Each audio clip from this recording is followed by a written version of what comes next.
Hi friends, welcome back to my channel. ఈరోజు మీకు ఈ సీరియల్లో ఏం జరిగిందో తెలుసుకోవాలి అనుకుంటున్నారా? అయితే వెంటనే మనం సీరియల్లోకి వెళ్ళిపోదాం. ఇక కావ్య అయితే తన గదిలో ఏదో వర్క్ చేసుకుంటూ ఉంటుంది.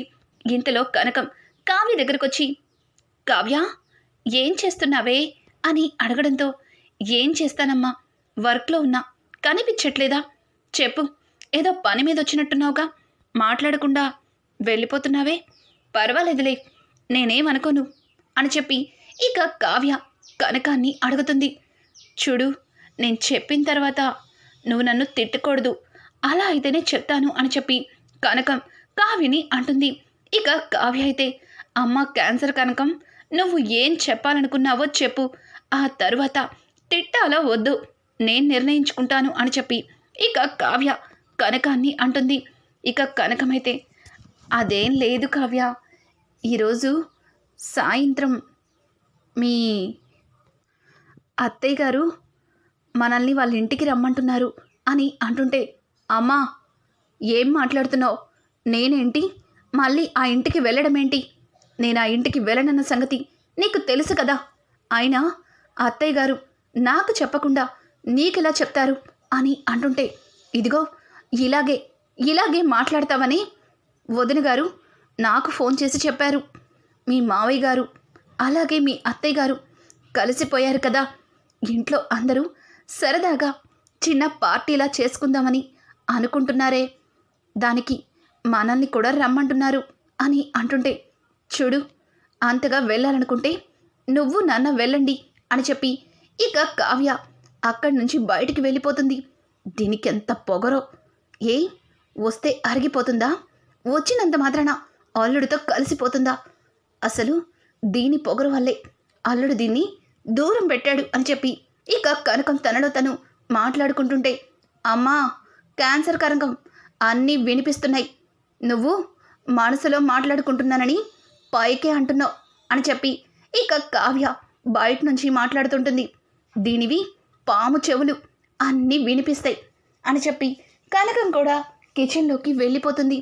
ఇక్కడ చూస్తే ఇందిరాదేవి అయితే, ప్రకాశం సాయంత్రం బయట డిన్నర్ ఏర్పాట్లు ఎలా చేస్తున్నావు అని అంటుంటే, అమ్మా డిన్నర్ ఏర్పాట్లు అన్నీ బాగానే చేస్తున్నాను, కానీ ఇంతకీ పార్టీ ఎవరికి అని చెప్పి ప్రకాశం అడుగుతుంటే, సరిపోయింది సంబరం, మీరు అప్పుడే మర్చిపోయారా, ఈరోజు అక్కయ్య బావగారు కలిసిపోయారు, అందుకే కదా అందరం సరదాగా పార్టీ చేసుకోవాలి అనుకున్నాం, ఇంతలోనే అన్నీ మర్చిపోయారా అని అంటుంటే, లేదు ధాన్యం, నువ్వు నాకు తాగడానికి పర్మిషన్ ఇచ్చావు కదా, అది మాత్రం మర్చిపోలేదు అని చెప్పి ప్రకాశం చిన్నగా నవ్వుతూ ధాన్యలక్ష్మి వైపు చూస్తాడు.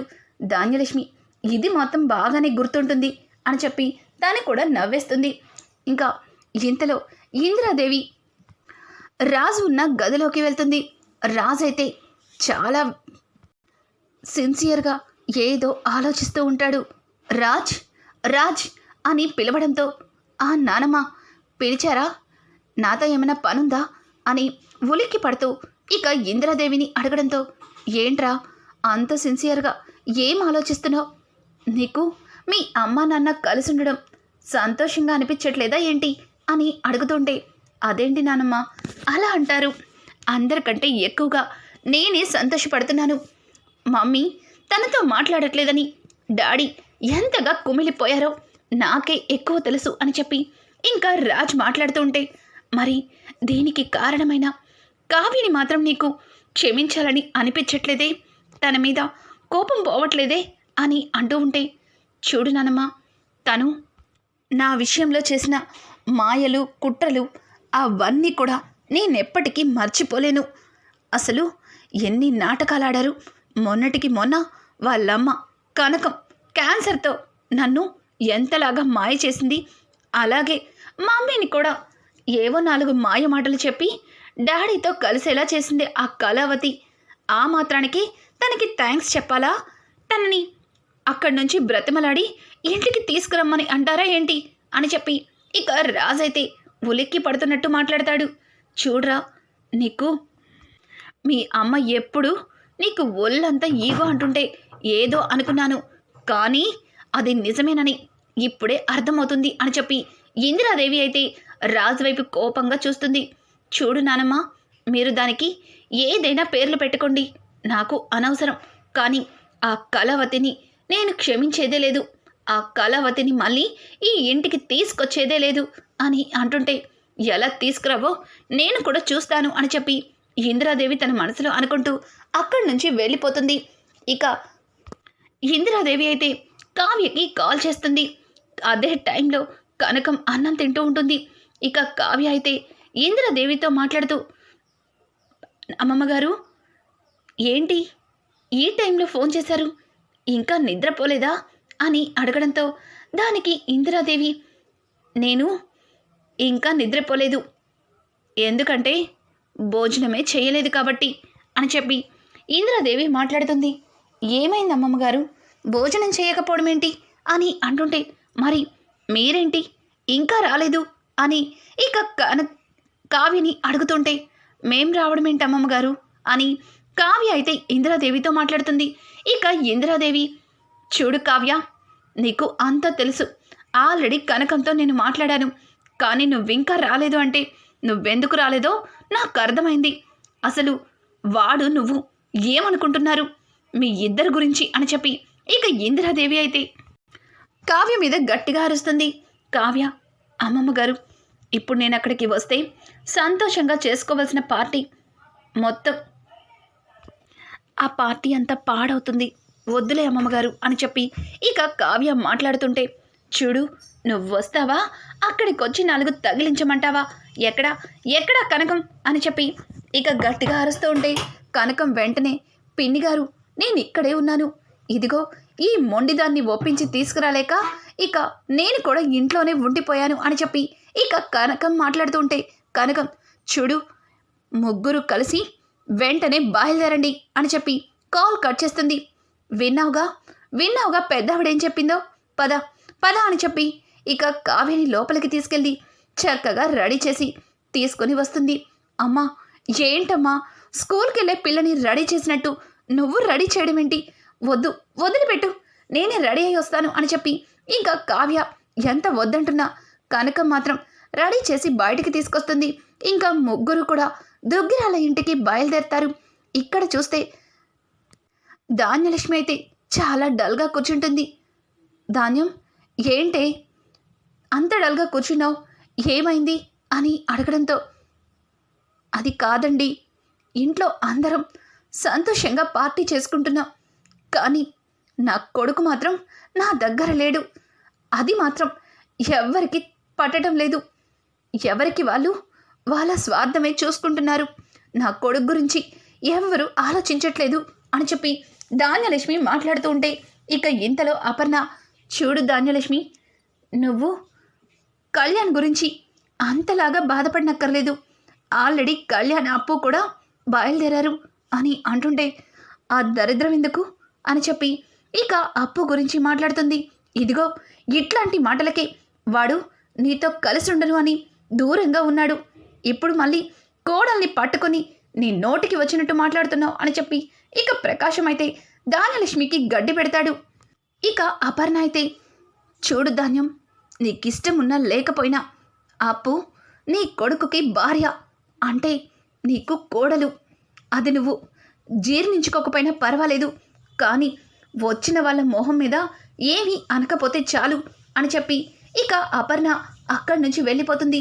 ఇంట్లో జరుగుతున్నవన్నీ చూసి రుద్రాణి అయితే, వీళ్ళు తెగ సంబరాలు చేసేసుకుంటున్నారు, కేవలం ఆ కావ్య అక్కడ అనామికని దెబ్బ కొట్టి 15 కోట్ల లాభం తీసుకొచ్చింది, తర్వాత వదిన అన్నయ్య కలిసిపోయారు, ఇక ఇంకేముంది, కావ్య కూడా త్వరలో ఈ ఇంట్లో అడుగు పెట్టేస్తుంది అని అంటుంటే అదే టైంలో రాహుల్ అయితే, అవును, కావ్య ఇంట్లో అడుగు పెడుతుంది, అలాగే అప్పు కళ్యాణ్ కూడా ఇక్కడికి వచ్చేస్తారు, తరువాత మనిద్దరం కలిసి ఎక్కడో సన్యాసం పుచ్చుకొని వెళ్ళిపోతే మంచిది, ఎందుకంటే తరువాత మనకి ఇంట్లో చిల్లి గవ్వ కూడా చిక్కదు కాబట్టి అని చెప్పి రాహుల్ మాట్లాడుతూ ఉంటే, కరెక్ట్గా మాట్లాడావు రాహుల్, ఇన్నాళ్ళకి నువ్వు నిజం ఒప్పుకున్నావు, మీ ఫ్యూచర్ ఏంటో ముందుగానే గెస్ చేసావు అని చెప్పి ఇక అన స్వప్న అయితే వాళ్ళని రెచ్చగొట్టినట్టు మాట్లాడుతుంది. స్వప్న అని గట్టిగా అరవడంతో ఏంటి అత్త అంతలా అరుస్తున్నావు? నువ్వు ఎంత అరిచినా ఎంత గింజుకున్నా జరిగేది అదే. మీ ఫ్యూచరు అదే. రాహుల్ లేటుగా చెప్పినా లేటెస్ట్గా చెప్పాడు, సరేనా? ప్రాక్టీస్ అవ్వండి అని అనడంతో దేనికి అని చెప్పి ఇక రుద్రాని స్వప్నని అడుగుతుంది. స్వప్న అదే సన్యాసంలో కలిసిపోయాక ఏం చేయాలో అది అది ప్రాక్టీస్ అవ్వండి అని అనుకుంటూ అక్కడి నుంచి వెళ్ళిపోతుంది. మమ్మీ ముందు దీన్ని ఇంట్లో నుంచి బయటకు గెంటేయాలి. అనవసరంగా దీన్ని ఇంట్లో పెట్టుకొని ఇంకొస్త టెన్షన్స్ ఎక్కువ పెట్టుకున్నాం అని చెప్పి రాహుల్ మాట్లాడుతుంటే నువ్వే కదరా కొరివితో తలగొక్కున్నట్టు దాన్ని తీసుకొచ్చి నా నెత్తిన పెట్టావు అని చెప్పి ఇక రుద్రాణి అయితే కోపంగా వెళ్ళిపోతుంది. ఎటొచ్చి అందరికీ నేనే దొరుకుతానా?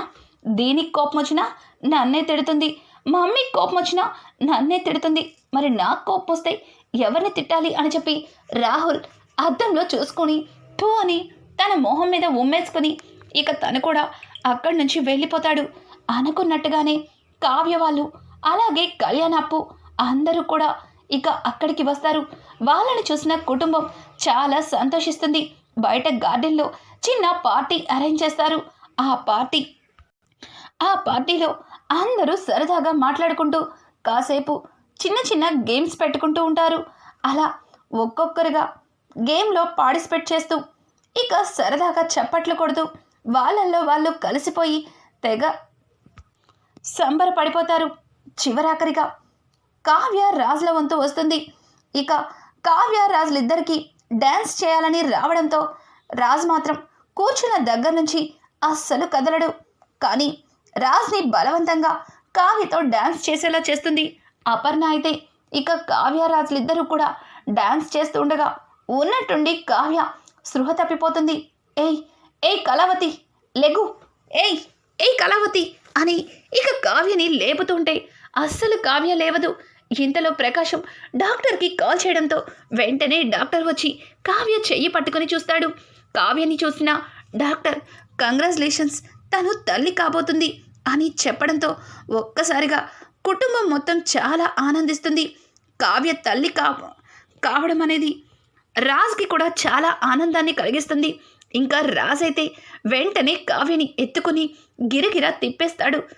సార్ ఆవిడ వృత్తి మనిషి కూడా కాదు, అలా చేస్తే కళ్ళు తిరుగుతాయి అని చెప్పి డాక్టర్ చెప్తూ అక్కడి నుంచి వెళ్ళిపోతాడు. తర్వాత రాజ్ అయితే థ్యాంక్ యూ ఈరోజు నాకు చాలా సంతోషంగా ఉంది అని చెప్పి రాజ్ అయితే అందరితో తన ఆనందాన్ని వ్యక్తం చేసుకుంటాడు. అలా పార్టీ మొత్తం పూర్తయిపోయిన తర్వాత కావ్య ఎప్పట్లాగానే మళ్ళీ కనకం కృష్ణమూర్తులతో వెళ్ళిపోతుంటే ఏంటి వెళ్ళిపోతున్నావు, ఎక్కడికి అని అడగడంతో ఇంకెక్కడికి, మా పుట్టింటికి. నేను ఇప్పుడు అక్కడి నుంచే వచ్చాను కదా, అందుకే అక్కడికే వెళ్తున్నాను అని అంటుంటే ఎక్కడికి వెళ్తావు? ఎక్కడికైనా వెళ్తే కాళ్ళు ఇరక్కొడతాను. ఇప్పుడు నువ్వు ఉత్త మనిషివి కూడా కాదు, ఈ దుగ్గిరాల వారసుని నీ కడుపులో మోస్తున్నావు. మరి నిన్ను ఎంత జాగ్రత్తగా చూసుకోవాలి, నువ్వు కనకం ఇంట్లో ఉంటే ఎలా అని అంటుంటే ఆ మాటలకి కావ్య నన్ను క్షమించండి అత్తయ్య, మీకు మీ మాటకి గౌరవం లేక కాదు, నేను ఈ ఇంటి గడప దాటడానికి ఒక కారణం ఉంది. తిరిగి మళ్ళీ ఈ గడపలో అడుగు పెట్టాలంటే ఏం చేయాలో మీ అబ్బాయి గారికి బాగా తెలుసు అని చెప్పి ఇక కావ్య అక్కడి నుంచి వెళ్ళిపోతుంది. రానున్న ఎపిసోడ్స్లో మరి కడుపుతో ఉన్న కావ్యని రాజ్ తిరిగి ఇంటికి తీసుకొస్తాడా, అలాగే రాజ్లో ఈ రకంగా అయినా సరే మార్పు వస్తుందా? రానున్న ఎపిసోడ్స్ మరింత ఇంట్రెస్టింగ్గా మారబోతున్నాయి. ఈ వీడియో మీకు నచ్చినట్టయితే లైక్ చేసి సబ్స్క్రైబ్ చేసుకోవడం మాత్రం మర్చిపోకండి. Thanks for watching.